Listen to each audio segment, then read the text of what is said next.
like to call this meeting to order. You rise, Pledge of Allegiance with me. I pledge allegiance to the flag of the United States of America and to the republic for which it stands, one nation, under God, indivisible, with liberty and justice for all.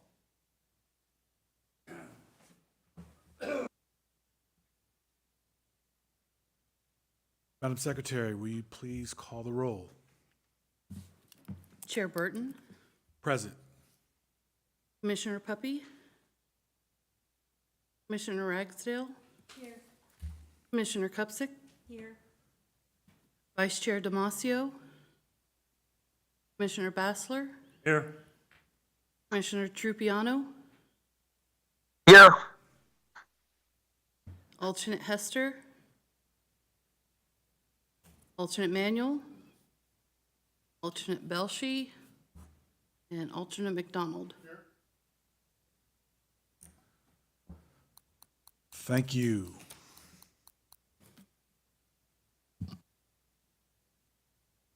I could have, the next item on the agenda is the approval of the minutes from the September 9th, 2025 Planning and Zoning Commission regular meeting. May I have a motion to approve the minutes? I make a motion to approve the minutes from September 9th, 2025 Planning and Zoning regular meeting. I'll second it. It's been moved and second. All in favor? Aye. All, Aye. thank you. Any opposed? Motion passes. And we are rolling. Agenda item 3A. Commission to take action on the cancellation of Planning and Zoning Commission regular meeting for November 11th, 2025, in observance of Veterans Day. May I have a motion to cancel the regular meeting scheduled for November 11th, 2025? Chair, I move that we cancel the meeting for Tuesday, November 11th, 2025. I'll second that. It's been moved and second. All those in favor? Aye. Aye. Any opposed? Aye. Any opposed? Motion carries. Item agenda 3B, Development Code Amendment modifying the City of Buckeye Code of Ordinances, Chapter 7, Articles 1 through 10, and Appendices A through C as set forth in case number PLZM-24-0064. The public hearing, and we request that the Planning and Zoning Commission recommend approval to the City Council.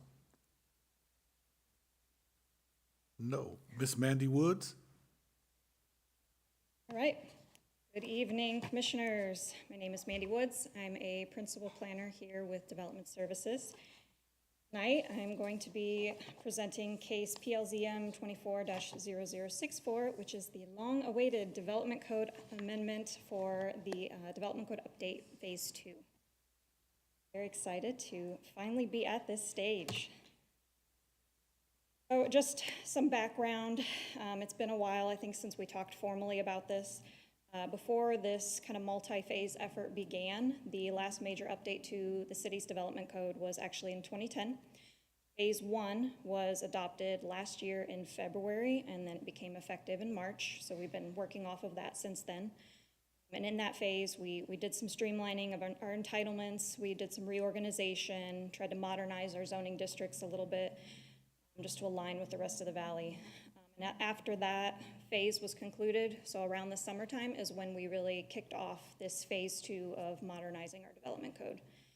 And as with phase 1, this has been a joint effort between city staff and Logan Simpson. So they've been writing a portion of the text amendments here, and as well as just providing general kind of expertise, especially on the uses and the signage sections. But some of the purposes of this overall large update was just to ensure consistency with state and federal law and other city codes and standards, and then making updates to try to address recent challenges that we have encountered, as well as new industry standards or terminology that up since 2010 or recently. And then it's just an opportunity also to clarify standards and streamline our development process as much as possible, or as much as. And then as part of this, we've also added some more imagery throughout the development code. There'll probably be opportunities in the future to add even more, but just images really speak to what the text is trying to say. There's a lot of opportunity to clarify through a picture. So where we've identified opportunities, we've done that. And then I just wanted to note what will follow phase 2. We do expect to continue to evaluate the code annually and maybe do one, ideally smaller, DCA or Development Code Amendment initiated by planning to just address new items that come up, do some take care of any statute changes that may occur along the way. So for our focus areas, these should be the same focus areas that we talked about back in the workshop in I think it was November of last year. So these are uses, signage, development and design standards, land subdivision, and then streamlining. The streamlining kind of goes beyond Article 8. We kind of took a holistic look at the code and just tried to do general cleanup and stylistic changes, so it was more of like a singular voice when you read through the code. But there are changes that may have occurred outside of these focus areas, but these are the primary focus of this phase 2.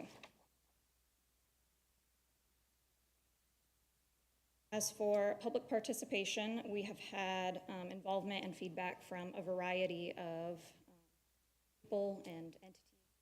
So we've worked with multiple divisions and departments with the city staff, gotten some feedback from Planning and Zoning Commission members. I think at least three were part of the Community Advisory Committee, or CAC.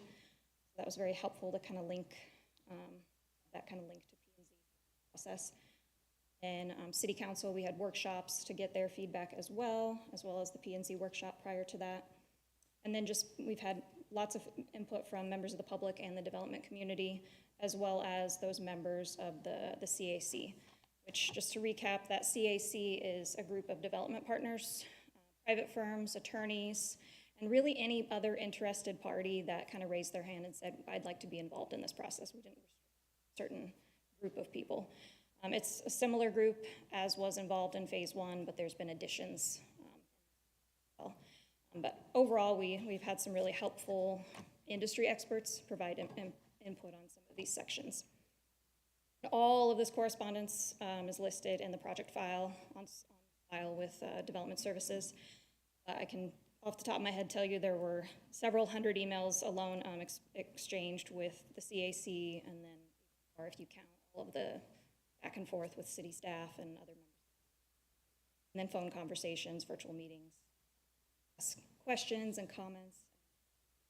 This has been a long time coming, but it's definitely stronger for having all of that involvement along the way, for sure. This is just a visual timeline. Kind of said some of this already as I kind of gave my background of how this all kicked off last summer. We went through a workshop introduction to the Community Advisory Committee back in October, P&Z workshop in November. The first draft section was sent out to the Community Advisory Committee all the way back in December. I believe that was our signage section. And then we had council workshops early this year and continued to send draft articles through to the CAC all along, ending with the last draft that went out to them in July, which was the final articles of the development code. So, and now that we're at hearings, I will note that the required legal notice was completed at least 15 days ahead of the hearing, as required by our current development code. I'm gonna take a drink. Now I'm gonna go article by article. I cannot hit every change. I don't think anybody wants to hear a presentation that would do that. But I will try to hit the highlights of kind of the key things that we changed in each article along the way. And then I'm obviously happy to answer any specific questions once we get to the end. Got my handy dandy notebook of the full track change code, so I'm ready. But I just want to also note that for all articles, a style guide was applied just to kind of help keep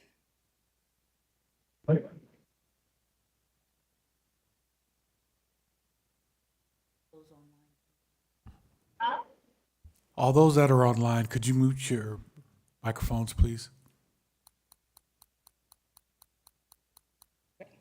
I wanted to note, as I said before, we had like a style guide that we followed to try to keep the code stylistically consistent, so that I'm not gonna highlight those changes because that was more style rather than substantive.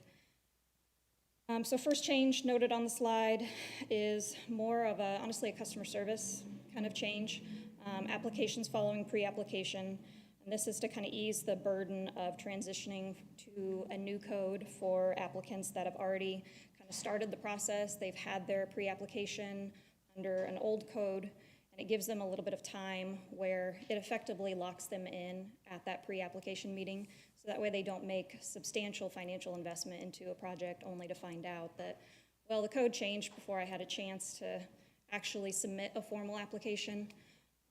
And then that's a huge hardship in some cases. So that is a change that we're adding that will basically lock in pre-app for a certain period of time, up to 9 months after the pre-application submittal, if they make their formal submittal. We did some movement of language in Article 1, well, primarily anything related to PADs, planned area developments. We tried to keep that all in one consistent section in the code, which is section 8.6. And then we made some clarifying edits to our nonconformities language. So that's also kind of known as our grandfathering properties or uses, to make it easier for staff to understand and implement that language, and for our development community to also understand how to use it. For Article 2, there were corrections to Table 2.1-1. And this is a table that shows each zoning district and how it correlates to our general plan land uses. And there were just some corrections that were needed to make sure that we were consistent with our language in our general plan. We also moved the downtown overlay district language from Article 5 into Article 2, alongside the rest of the overlay districts, just to make it a streamlined place where you can find all overlay district information. We kind of took a hard look at the single-family flex district, and we found that it was a really great concept. It had not yet been utilized by any applicants since it was added, and we, in the interest of streamlining, felt that it was a little bit redundant when we could fit all of the intended product types. Generally, your bungalow communities or build-to-rent communities or other middle housing types, those could easily be fit into existing residential districts. We modified some standards as needed to make that happen. But it was just an appropriate streamlining change that we felt removed an unnecessary district, and it was a good time to do so since it hasn't already been used, so it's not. And then we consolidated our community master plan district and our planned area development district. So in phase 1, you may remember, we modified those from overlay districts to just plain base districts, no underlying zoning. So that change is already in effect. And then we took it a step further this time around and realized they are the exact same tool as each other. There's just an acreage difference. Just another streamlining efficiency aspect to go ahead and consolidate them into just one term, PAD. That's a very standard term used throughout the valley. This does not harm or revoke any existing CMP entitlements that are in place. All of those existing CMPs overlays or base districts, they're gonna stay intact, and they can keep their respective names and be amended in the future as needed. This doesn't automatically convert anything, it just streamlines it moving forward. Of course, we'll look for opportunities to make a change if amendments move forward, or for future applications. For Article 3, I'm gonna take a drink. For our use regulations. So we reorganized and modernized Table 3.1-1, which is our use table. We just recategorized some things and As we reorganized that table, we made similar adjustments to our use-specific standards and our use definitions, so that way they correlated in the same groups order. And then we revisited a lot of our use-specific standards, so some were new or just revised from what they were before. Example being middle housing, which includes duplexes, triplexes, fourplexes, and townhomes. We added some standards which are consistent with HB 2721, which was a bill that passed this year. Passed recently and requires compliance with that new statute. We added those required provisions. We added provisions for battery energy storage systems, also known as BESS. It's been a use that we've seen occur a lot, and it was time to get ahead of it and go ahead and start to add specific use provisions for this. And these standards were vetted by industry professionals and our fire department as well.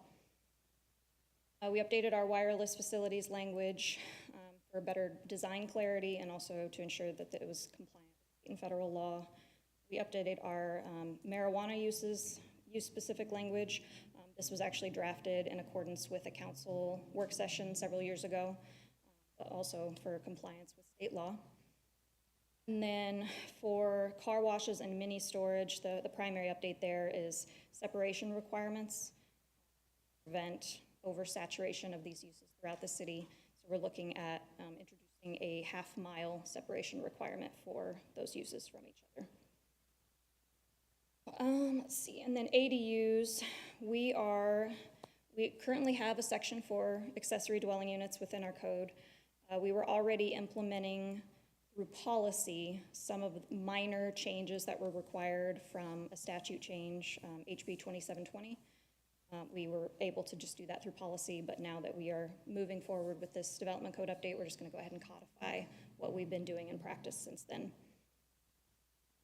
For backyard fowl, that's a small section that's been added, also mandated by a state statute change. This is requiring that a single-family detached residence can be permitted up to 6 hens, no roosters, in the property's backyard, and this is subject to enclosure standards as well as health and safety requirements. Again, that's a state statute mandated change. And then we also made some changes to our temporary uses and structures section to clarify temporary use requirements, some that are kind of commonly tacked on as standards when we have a temporary use come through for approval, as well as updates to reflect our special event temporary use permit process. That's been a fairly recent change that deserved to be codified. For Article 4, the agricultural district was missing from table 4.1-1, so that is now, it has a home on that table, on the rural and residential districts table. And then we revised our residential dimensional standards to accommodate the wider variety of housing types, so including those middle housing products that I mentioned earlier. We also removed lot coverage requirements. So what this does is we didn't remove it for all, we removed it except for all districts except for the very low density agricultural R143, where you would be concerned about preserving that rural character. But we did some studies to kind of see if you were to only let setbacks govern coverage versus actually having a coverage percentage, it's about the same. We felt like we could streamline and remove an unnecessary standard and just let setbacks predominantly govern moving forward.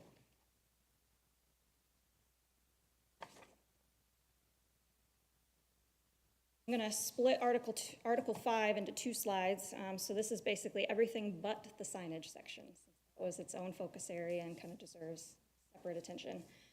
But for Article 5, this is all of our development and design standards and guidelines. At the request of our home building community, mainly because the market has been changing so much, we've seen smaller, more affordable or attainable, what word you want to use there, but smaller product types and narrower lots have become more popular, and our garage dominance language was just not working as well for a lot of the application types that we've seen. So we revisited that, we updated our percentages to be realistic, but still still strict enough where we're gonna get really, really high quality products being presented. We also kind of expanded of options so that way we can make it a little bit more of an objective review process, but we always have our alternative equivalent compliance. That's at the beginning of Article 5 that allows for creative projects to come forward and be reviewed in replacement of strict code provision. So that's the first bullet point there. We've kind of had some lessons learned over the last few years with respect to build-to-rent and bungalow communities. We did add standards for the single-family flex product in Phase 1. This was renamed Bungalow Communities, but effectively applies to those kind of build-to-rent. We visited those and just made some options. Just to make sure that BTR achieves the same quality of traditional single-family residential and other multifamily projects. And I want to say that all sections in Article 5 were updated with clarified design standards, but the emphasis really was on the multifamily or just the non-residential standards. We might revisit single-family standards again, later amendment. But we added big box or large format retail standards. Sure, on the slide, if you're curious what large format retail looks like, that's Walmart would fall under that category. You're really, really big commercial. And then we also generally updated our commercial and industrial design standards. I recall previously our industrial section was very, very minimal and did a lot of referencing back to our commercial standards. So this has been updated, so it's more standalone section. Then expanded landscaping and lighting standards, just to really help with clarifying reviews moving forward. Especially lighting, we had a pretty sparse lighting section, and that was something our consultant helped provide guidance on. For the DSAP language recommendations, so DSAP stands for our downtown specific area plan. There were some language recommendations in that adopted document. We incorporated a little bit of the specific language there, and this has been added to section 513.4, which is the section relevant to the downtown overlay district specific standards. And it's mainly design and character, more use specific standards for downtown, verified screening language. Now signage, the last section in Article 5.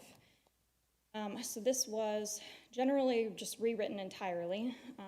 We already had a pretty good grasp on the Reed versus Gilbert content neutrality compliance aspect, but we got a fresh look from our consultant and identified some opportunities. That we were regulating strictly on time, placement, manner of the signage, not any sort of messaging. And while doing that, we have a new table that clarifies the signage that's allowed by each zoning district, which will be super helpful moving forward for staff and development community to know what can go where. We are expanding the comprehensive sign plan or CSP process a little bit. What the CSP allows is, I think we've said before, it's kind of like PAD but specific to signage. But it allows developments, usually commercial centers, to customize their signage standards for that specific development. And so we're expanding this a little bit and also making sure that applicants can propose new sign types that may not be specifically allowed in our code as part of a CSP, so that way we can encourage really good sign design in the future. We didn't really touch the billboard language as much as possible, but we are contemplating potential allowances for SR30, so we added, obviously the alignment is not fully determined or the right-of-way, but once that is determined, then we would expand that section to apply to 30 as well in the future. Right now it's just I-10 and Route 85. And then overall, the whole section includes modernized terminology, full listing of specific sign types, graphics to go with each sign type, so that way there's clarity and understanding what a sign type is.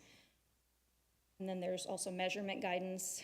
You you get a funny-looking sign that has a messaging in an odd shape, we have graphics that have been added to this section now that tells us how it should be really helpful in determining copy area in the future. These are just some of the pictures that I pulled from the revised section. Article 6, land subdivision. The main changes to this, we updated the subdivision terminology a little bit, and also took a look at the design standards. We looked at our block lengths. We have maximum block lengths by within this subdivision section, and we clarified that if there's open space connections that are provided meeting specific criteria, then that can kind of break up that block length and allow for effectively longer block lengths. Pictures as well to help kind of explain how that can work. And then we're also adding in provisions for T-intersection conditions, just thinking about if you have cars driving up to the T, lights that could be shining into like the living spaces of the home, opposite side of that T-intersection. Just adding some protections such as either requiring a landscape tract, that's what this example picture shows, or some way of staggering where the homes are oriented on the opposite side of the street from the T-intersection, just to prevent that from occurring in the future. And for, we have a financial assurances process under section 6.42. Right now, it requires that all of that be in place, all the financial assurances be determined at the recordation of the final plat. It's pretty burdensome for the development community, so we are modifying that to apply that to the release of civil permits instead, as opposed to the plat recordation. And then I mentioned, I think that we worked with other city departments and divisions. We worked a lot with civil engineering, and this was one of they helped us clarify some references to engineering design standards, as well as in other sections. For Article 7, the bulk of the changes that were made to this one, we removed quite a bit of language because we found that it was redundant or it might be elsewhere in the city code. So, again, thinking in terms of streamlining. We also removed the section 7.7 hearing officer section, not because we don't like the idea of a hearing officer, but because the way, this was after discussion with legal, the way that it currently reads is it feels like it's specifying that a new separate position is created for the hearing officer, and it's far simpler to just delegate that authority elsewhere in the code. So we are proposing to delegate the authority to hear variances to Planning and Zoning Commission in the future, which makes sense because body that understands use applications. They're relatively few and far between because the criteria is pretty stringent, but section is eliminated, but the hearing officer concept is not eliminated. It's just moved elsewhere.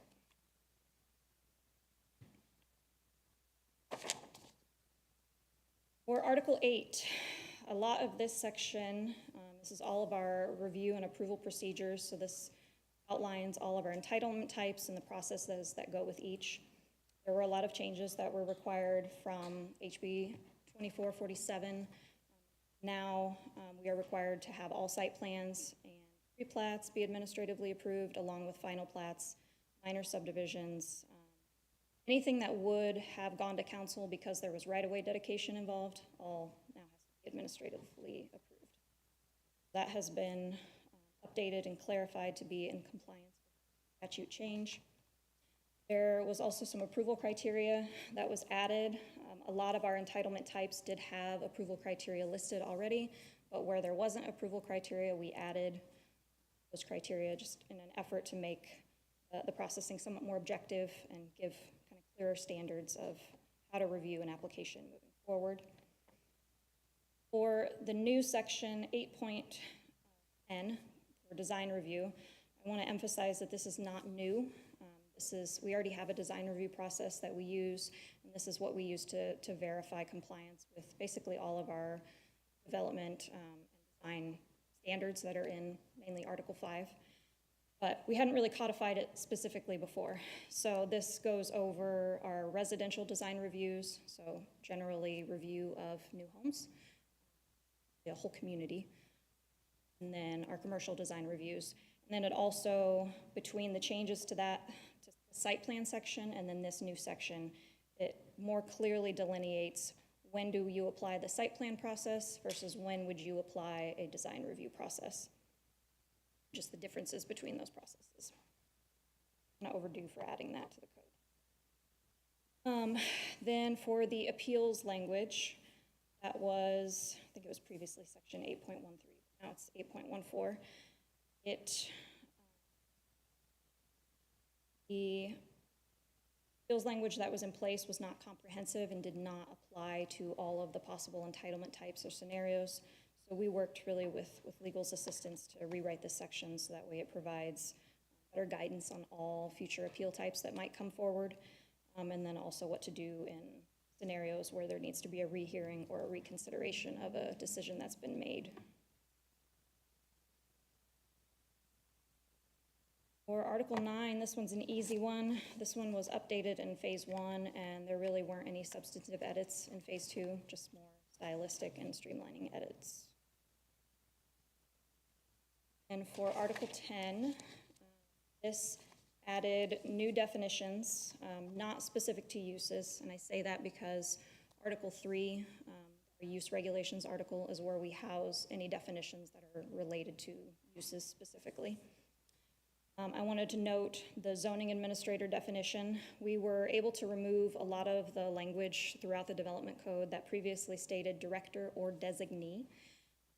Almost all director references became zoning administrator, and then we added to the zoning administrator definition or designee for efficiency, so we don't have or designee over and over and over throughout the development code. And then that or designee modification also applies to other positions that are identified in the development code. So building official, for example, also has that backed in, so that's clarified. And then just as kind of a best practice, we went ahead and removed definitions that otherwise did not appear, the word did not appear elsewhere in the development code. And then created the new section 10.4, which is our signage definitions. That kind of coincided with the signage focus area, so that we know exactly what sign types we're looking at and they're defined. Last article, not article, is our appendices, A, B, and C. We really didn't make any substantive edits to Appendix A. Is our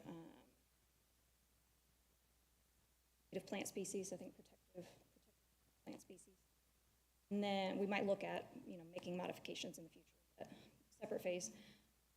For the modified obsolete district development standards, so that's Appendix B. We wanted to make some consistent edits with Article 4, which is where our regular and development standards. So things like removing the lot coverage requirements, except for in the very rural, in this case, rural residential. We made some modifications to the obsolete district uses. Particularly, we added some uses that previously required zoning administrator interpretation, like BESS, utility facilities, solar generation stations, etc. And then the last item there is we are adding an allowance for the special use district in the downtown overlay district. So it's only for properties that are zoned special use that fall basically within downtown. Quite a few of those properties that have been kind of unnecessarily restricted from being able to develop with really anything. We've had several applicants come forward wanting to build a home. We added an allowance. Would we still encourage them to rezone? Of course, but we did allow an allowance to build one dwelling unit per lot, and it would be subject to the downtown residential district development standards. A nice offering in the meantime until those do get rezoned. Almost there. For the analysis, so some of the benefits that we see coming out of this is just improved customer service, modernized requirements, and improved and clarified procedural language, not just for us, but also for the development community as a whole. And then We want this to really bring about more, even more attractive, high-quality projects in the future. And we don't have any outstanding issues from reviewing departments and divisions. I wanted to highlight that we did involve other departments and divisions as applicable. So Civil, for example, reviewed all articles. I already mentioned that Fire assisted us with the best provisions. We worked with Transportation on portions of Article 5 that related directly to transportation, just to be sure that they were on the same page and that we weren't regulating things that they actually should be regulating. And of course, we worked with legal the whole way, and very much joint effort really resulted in a stronger final product here. With that, recommendation is to conduct a public hearing and then recommend approval of PLZM 24-0064 to the mayor and city council. I can answer questions needed. Thank you so much. Thank you, Ms. Mandy Woods.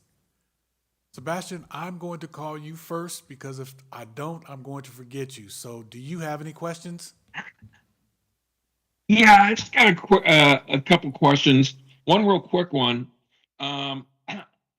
Like with the backyard foul, can HOA still restrict that? Even though the city and state have that law? I believe so. Okay, and the same, what about the ADUs? Does the HOA still have some control over the ADUs? Yes, that is correct. Okay, those are the questions I had. Thank you. Thank you. Mr. Bassler. I know that this has to be one of the most exciting projects that you've ever had to work on. Honestly, it's been pretty fun. Obviously, it needed to be done. You took it on and did it. It will save this committee looking at some things that we won't have to look at in the future. So thank you for having the endurance to stick through it and get this completed. Thank you. Thank you, Mr. Bassler. Ms. Cupsack. Great job, Mandy. But I do have one question on Article 3. What was the changes with the marijuana thing? Because I knew somebody was going to ask about that, and that is a weakness of mine. So I will be very transparent and say that Bart actually took this on. This was one of the things he did before he retired. But my understanding is we're still following the state statute. The whole section is basically rewritten, but it's rewritten in accordance with statute, and it's also taking a more conservative or regulated approach to statute requirements. Yeah, and I can add to that, Chair, Commissioner Kupsick. The code preserves the current policy of the city, which is to allow only basically the minimum of what we're allowed to regulate. So the city of Buckeye only allows for medical marijuana dispensaries, doesn't allow for recreational marijuana dispensaries, or the shops, I guess, rather than dispensaries, or dual license, meaning it could be both. So these regulations would lock that in place. The regulations were drafted before recreational marijuana was a thing, but since the code was never updated, it was always assumed that it wasn't allowed, but this confirms it. thank you. That's all. Thank you. Ms. Ragsdale. No questions, thank you. Good job. Mandy, I was going to ask you about the weed as well, but It's an interesting topic. to say the least. Thank you, Mandy. I have one speaker request. Are there any others that would like to speak? Oh, I'm sorry. Public hearing is open. I have one speaker request. Is there anyone else that would like to speak? You do? If not, calling up Mr. Kurt Jones.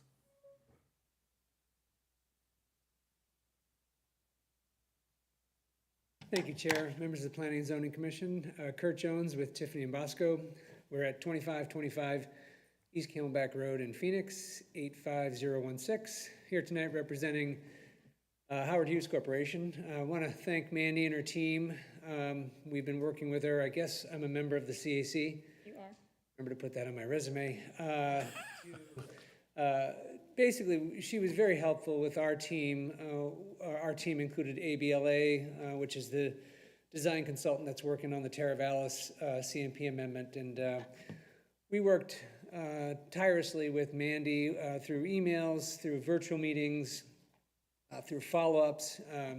Not only was she editing and getting edits from her internal, but she was getting it from us also, and then she was editing our stuff, and then we basically talked through a lot of issues. It worked out really well. We think the update's a very comprehensive update. City should be happy with it, and we were happy to be a part of this team. So just want to support the text amendment. Thank you. Thank you, Mr. Jones. It's good to see you. All right. If there's no one else from the public that would like to speak, I'll close this public hearing. Anyone from the commission having any other questions or comments? Then may I have a motion, please? Chair, I would recommend approval of PLM's, make the motion to approve PLZM-24-0064 to mayor and city council. I'll second that. I want to clarify, that's PLZM Then, sorry. 2-240064 to mayor and city. Thank you. Thank you. It's been moved and seconded. All those in favor? Aye. Any opposed? Aye. Motion passes. Andy, great job. I was tired for you. It was a group effort, but thank you. You're welcome, you're welcome, you're welcome. All right. Item number 4. Do I have any of that?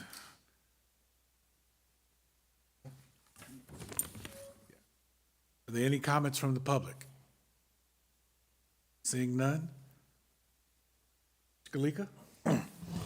Very short update tonight, Chair. Thank you for coming out tonight, especially for the workshop, and joining us for having great questions on that. I want to thank Mandy on the record, because this was a Herculean effort as far as the code update goes. Really, it's basically been all she's able to work on over the last 6 months. I felt bad giving her anything else because this took so much of her time. So we're getting close to the finish line, super excited about that. We think the code is going to function a lot better once this is in place. You know, love or hate what the legislature, the portions of the legislature required us to modify. Everything that we chose to modify, we think is an excellent move. So we do have a meeting, or we will have our regularly scheduled meeting, the first meeting in October, the second Tuesday, forget which day that is, but we have items on that agenda, including our Water Resources Director, Terry Lowe, providing an informational presentation on everything H2O in the city of Buckeye. Do we have enough of it? How are we going to grow? All the stuff that you hear in the news. He will confirm and or debunk myths and realities. So that's all I have tonight, Chair. Thanks. Thank you. Planning and Zoning Commission summary of current events. Sebastian, do you have anything? We have nothing at this time, sir. Thank you. Thank you. Ms. Ragsdale? I have nothing, thank you. Ms. Cupsack? I will speak for Ms. Ragsdale and say vote yes on all the school issues that are coming out on the ballots. But Thank you. and then just one Taste of Buckeye golf tournament is October 4th. Thank you. Mr. Bassler? No comments, thank you. Thank you. Well, I believe that all hearts and minds are clear. I know mine is. Yep. After hearing Mandy, let's go home.